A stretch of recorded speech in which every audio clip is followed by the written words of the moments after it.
بسم الله الرحمن الرحیم. لومړی ټولو ته سلامونه وړاندې کوم. دا چې دوې ورځې مخکې وکړه تېره ورځ مې یو سرټیفیکیټ درته پورته کړي چې تاسو باید هغه ډیزاین کړئ. نو بیخي محدودو کسانو یو څه نومونه راته واستوله چې زیاترو نه و ډیزاین کړی. راځو نن پر هغه باندې عملي کار کوو، د هغه سرټیفیکیټ په جوړښت باندې. سرټیفیکیټ ډېر ساده و. که چیرې نمونه زه درته راولم چې چیرې به ځي.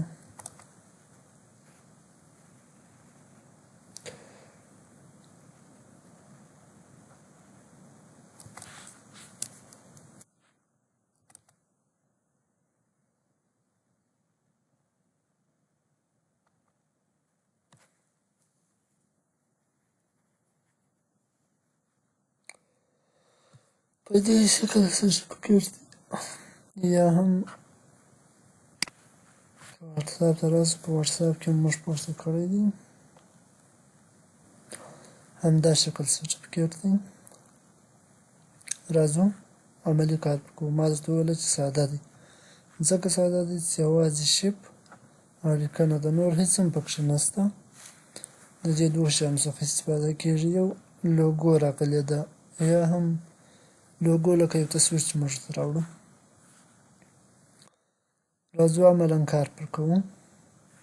لومړی کنټرول ان وهو چې یو نوې صفحه راخلاصه کړو. نوې صفحه دلته د پریزیټ دا راخلاص. لومړی په دې ځای کې نوم ورکوو، د څه شي نوم؟ سرټیفیکیټ.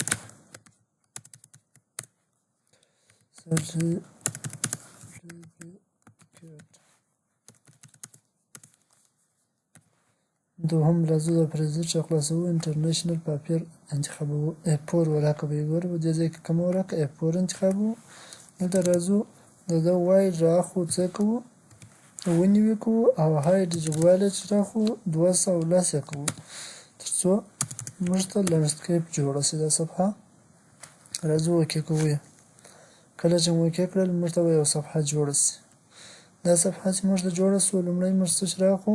راځو دلته شیپ رااخلو. شیپ موږ چې لرو په دا ځای شیپونه باندې ګوره، که چیرې پر ودرېږئ لاین ټولز دی، خو وروسته کلیک پر وکړئ د ریکټنګولر ټولز انتخاب کړئ. ریکټنګولر ټولز مې انتخاب کړئ، فقط یو شیپ دلته جوړ کړئ. دا چې مې کله جوړ کړئ شیپ که چیرې وګورئ د جال رنګ دی، خو بارډر یې سپین رنګ دی. صحیح شو؟ دا مابینځ رنګ یې دا فایل د دې ځای څخه موږ ورزیاتوی لږوی ډېروی سو. ګوره په دې ځای کې فرض کړه زه دا رنګ ورته ټاکم، یا هم کم رنګ، یا دا رنګ ورته ټاکم، یا دا رنګ، دا ژېړ رنګ ورته ټاکم. دا چې مو وټاکئ دلته راځم بارډر یې څه کوچني کوم. بارډر یې دا دی، ګوره مکمله کوچني کوم. کله چې مو کوچني کړله اوس راځم کنټرول ټي وهم. کنټرول ټي چې مو ووهله دا زموږ شیپ په یو ډول انتخاب کې راغلی. دلته درېږم چپه کلیک نیسمه، کرسر دی راکشوم په ټچ پاډ باندې تر څو په دې شکل شي. راوړو یې دې سر له راځو، دلته لږ د ده اندازه ورغټوو، د دې خوا یې ورکوچنی کوو په دې اندازه، د دې خوا یې هم ورکوچنی کوو. فرق نه لري، څه یې لږ راډیه کړئ.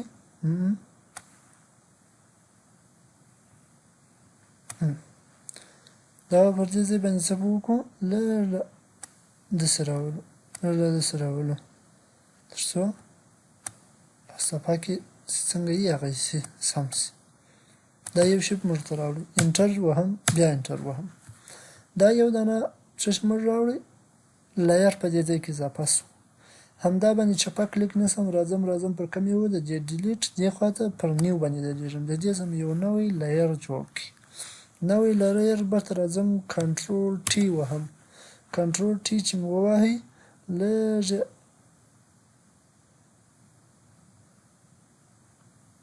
دې خواته بیایم، دې خواته چې مې بوتئ بیرته انټر وهم. چې انټر مې کړئ دلته لایر ته راځم، بل رنګ ورکوم. کوم رنګ؟ دا رنګ ورکوم. ګورئ کله چې مې دا رنګ ورته وټاکئ بیا هم کنټرول ټي وهم، دا لږ څرخوم، لږ اندازه لږ کوچنی کوم، انټر وهم، بیا هم انټر وهم، یعنی یو کونج موږ هدیکل یو څه اندازه جوړ کړي. بیا هم راځم که چیرې تاسو تصویر ته وګورئ دلته دا شکل دی، یو وارې خو دا شین رنګ دی، بیا ژیړ رنګ دی، بیا شین رنګ موږ لرو. بیا راځم دا بل شین رنګ جوړوم، کله چې د بل شین رنګ ته رالم بیا شیپ انتخابوم، چې انتخاب مې کړي دلته یو کوچنی شیپ جوړوم. دا چې مې جوړ کړي فقط کنټرول ټي ووهئ، کله چې مې کنټرول ټي ووهئ دا وڅرخوئ، چې وڅرخوئ دې ژي ته یې راولئ تر څو تاسو د دې چې هغه سیده والی یا مستقیم چې دی باید په هغه ډول پروت وي هغه چیز کړي تنظیم کړي. لږه بیرته یې راوڅرخوئ، په دې شکل دی سم دی. اوس یې ورولئ دلته کښېږدئ، لږ څه اندازه کوچنی کړئ، د دې خوا هم اندازه لږ څه کوچنی کړئ، انټر به کړئ. اوس چې مې انټر کړئ دلته که چیرې تاسو شیپ ته متوجه سئ دا شیپ څنګه دی، د دې خوا څخه دی خوړل سوی دی، د دې خوا څخه دا رقم دی، یعنې داسې مایل موډه جوړ دی. د هغه دپاره فقط راسه پر دې ځای باندې راسته کلیک وکړه، سبسټرکټ پرونټ شیپ باندې کلیک وکړه.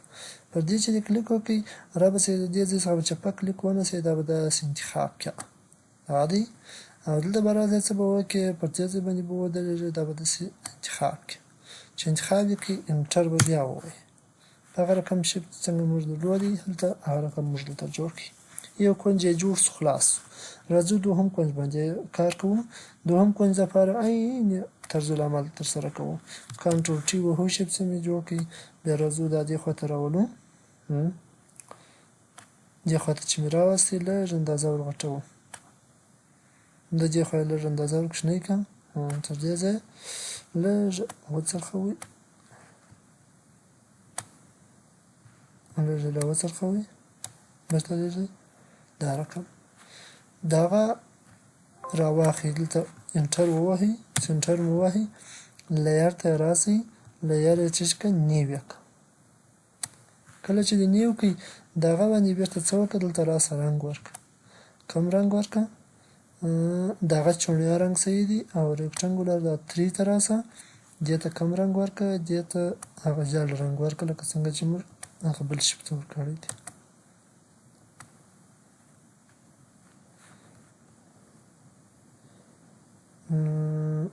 دغه دی اصل کې دا هغه دي.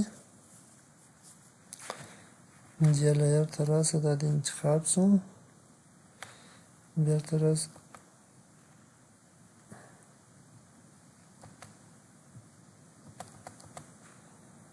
ولې رنګ نه اخلي،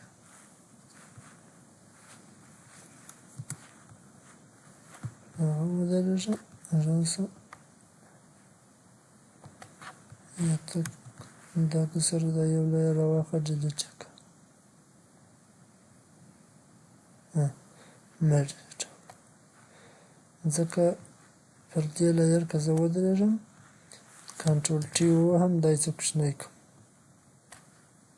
د هغو رنګه دې اوښتی دي ځکه هغه تر دې لاندې و. بیرته راځم انټر وهم، پر دې بل لییر درېږم، د دې رنګ اوس ولاړوم مخکني ته، دې ته چې اوس واوښتي یعنې په هغه شکل دا دې موږ جوړ کړي، صحیح شو. بیرته راځم پر دې هم انټر وهم، فقط راځم دا بل کوچنی یې څه کوم جوړوم، یا په دې اندازه چې مې جوړ کړي کنټرول ټي به ووهم، دی به وڅرخوو، را به وړو دلته، بیا به هم